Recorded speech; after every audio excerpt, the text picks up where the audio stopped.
నవల బళ్ళే చదువుకునేటప్పుడు మా సార్లు టూర్లకని తీసుకుపోయేది.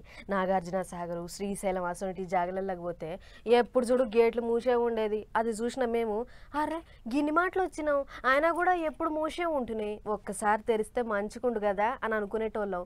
కానీ అసలు ముచ్చట చాలా వద్దులకు తెలిసింది, డ్యామ్ పూరాగా నిండితేనే తెరుస్తారట. ఇగో గిట్లా మొత్తానికి శ్రీశైలం డ్యామ్ గేట్లు తెరుచుకున్నాయి. జూరాల ఇంకా సుంకేసుల ప్రాజెక్టులకెంచి వస్తున్న వరద జయంగా డ్యామ్ నీటి మట్టం అంతకంతకు పెరుగుతుంది. దీంతో 3 గేట్లు ఎత్తి నీళ్లను కిందికి వదిలిర్రు అధికారులు. ఇక డ్యామ్ గేట్లు ఎత్తిర్రు అని తెలవంగానే అటు దిక్కు పోయేటి జనమంతా చూసేతందుకు ఎగబడ్డరు.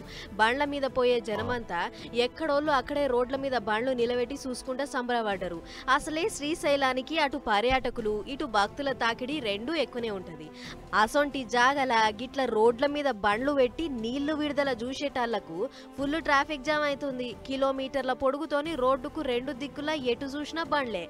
ఇక ట్రాఫిక్ తిప్పల చూసి రంగంలోకి దిగిన పోలీసోళ్ళు చిన్నగా మెల్లగా బండ్లు క్లియర్ చేస్తుర్రు. శనివారం నాడు జర్రంతా తక్కువనే ఉన్నారు కానీ ఆదివారం నాడు ఇగింత ఎక్కువచ్చే మోకుంది కాబట్టి ఘాట్ రోడ్ మీద ఎక్కడేం ట్రాఫిక్ తిప్పల కాకుండా చూడుర్రి సార్లు.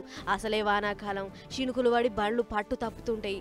అసొంటి అల్ల బండ్లు రోడ్ల మీద ట్రాఫిక్ చేసుడు మంచిది కాదని పూసగుచ్చుర్రి అని సలాలు ఇస్తుర్రు ఈ ముచ్చట చూసిన జనాలు.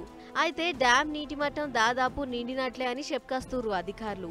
ఇప్పటికైతే 3 గేట్లు తెరిచిర్రు కానీ అన్ని గేట్లు ఎప్పుడు తెరుచుకుంటాయా అని ఎదురు చూస్తున్నోళ్ళ సంఖ్య బొచ్చడుంది. మరిగా గేట్లన్నీ ఎప్పుడు లేపుతారో ముంగడే చెప్తాం గానీ ఇప్పటికైతే గీది ముచ్చట.